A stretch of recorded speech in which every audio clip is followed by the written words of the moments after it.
మధ్య కాలంలో మనం ఎక్కువగా వింటున్న పదం టీఎంఆర్. టీఎంఆర్ అంటే టోటల్ మిక్స్డ్ రేషన్. ఈజీగా అర్థమయ్యే చెప్పాలంటే ఒక దమ్కా, ఒక బిర్యానీ టైప్, ఒక చికెన్ బిర్యానీ, ఒక దమ్ బిర్యానీ టైప్. అంటే అందులో అన్నీ ఉంటాయి. అంటే చికెన్ ఉంటుంది, రైస్ ఉంటుంది, తర్వాత అందులో మిగతా స్పైసెస్ అన్నీ ఉంటాయి. దానికి తోడుగా మనం ఏంటి పెట్టుకుంటాం పక్కన? ఓన్లీ వాటర్ మాత్రమే పెట్టుకుంటాం. అలాగే టోటల్ మిక్స్డ్ రేషన్ అంటే ఏంటంటే మూడింటి కాంబినేషన్ ఇది.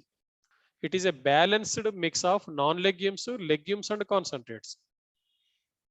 మూడింటిని కలిపి, అంటే విడివిడిగా ఇవ్వకుండా. అంటే ఒక పూట నాన్ లెగ్యూమ్ ఇచ్చి, మధ్యాహ్నం లెగ్యూమ్ ఇచ్చి, తర్వాత సాయంత్రం మనం దానా పెడతాం, అలా కాకుండా ఈ మూడింటిని ఏ ప్రపోర్షన్లో అయితే కలపాలో, అంటే ఎదుగుతున్న వాటికి ఏ ప్రపోర్షన్లో కలపాలో, పాలిచ్చే వాటికి ఏ ప్రపోర్షన్లో కలపాలో, తర్వాత చూడితో ఉన్న వాటికి ఏ ప్రపోర్షన్లో కలపాలో ఆ రకంగా కలుపుకొని వాటికి ఇవ్వడం.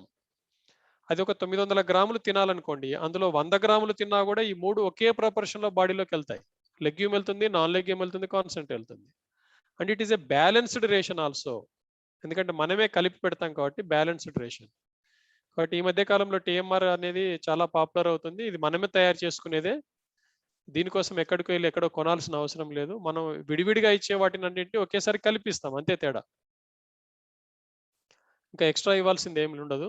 కాకపోతే ఇందులో 3 అయితే ఖచ్చితంగా ఉండాలి.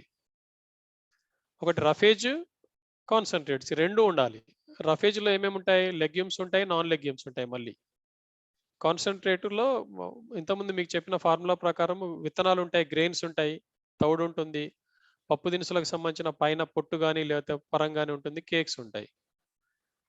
ఈ రఫేజ్ మిక్స్ అంటే లెగ్యూమ్, నాన్ లెగ్యూమ్ అంతా కలిపింది 60-65% మించకుండా ఉండాలి. కాన్సన్ట్రేట్ 35-40% మించకుండా ఉండాలి. ఇవన్నీ థంబ్ రూల్స్ నేను చెప్పేవన్నీ. ఫైనల్‌గా యానిమల్ ప్రొడక్టివిటీ, తర్వాత అపియరెన్స్, ఫిజికల్ అపియరెన్స్, అదే మనకి ఇండికేషన్. మనం పెడుతున్న టీఎంఆర్ కరెక్ట్‌గా ఉందా లేదా తెలియడానికి. ఇవి కొన్ని అడ్మిసిబుల్ లెవెల్స్. ఏది ఎంతెంత ఉండాలి, మినిమం ఎంత ఉండాలి, మాక్సిమం ఎంత ఉండాలి అనేది. ఎందుకంటే మీరు ఎలాగో స్థానికంగా ఒక పశు వైద్యాధికారిని గాని, లేదా ఎక్స్‌పీరియన్స్ ఉన్న ఒక పశు వైద్యాధికారి సలహాలు తీసుకునే చేస్తుంటారు. లేదా అటువంటప్పుడు మీరు దీన్ని ఎంత డీప్‌గా ఎళ్ళాల్సిన పని లేదు. ఇది కాకుండా మనం మాంసం ఉత్పత్తి కోసం బ్రీడింగ్ యూనిట్ కాకుండా రెండో యూనిట్ గురించి కూడా చెప్పుకున్నాం, ఫ్యాటెనింగ్ యూనిట్స్ అని.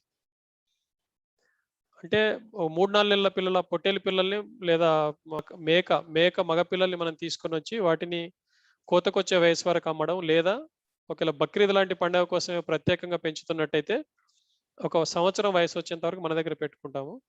అటువంటి వాటి కోసం కూడా ఒక టీఎంఆర్ కాంపోజిషన్ నేను ఇక్కడ ఇస్తున్నాను. ఇందులో కూడా మనం ఏమేమి కలుపుతున్నాం అంటే ఒక నాన్ లెగ్యూమ్ రఫేజ్. ఇది అంటే నేను సజెస్ట్ చేసేది, నేను ప్రిఫర్ చేసేది మూంగ్ స్ట్రా అంటే పెసర చెత్త. తర్వాత లెగ్యూమ్ రఫేజ్‌లో అల్ఫాల్ఫా అంటే లూసర్న్.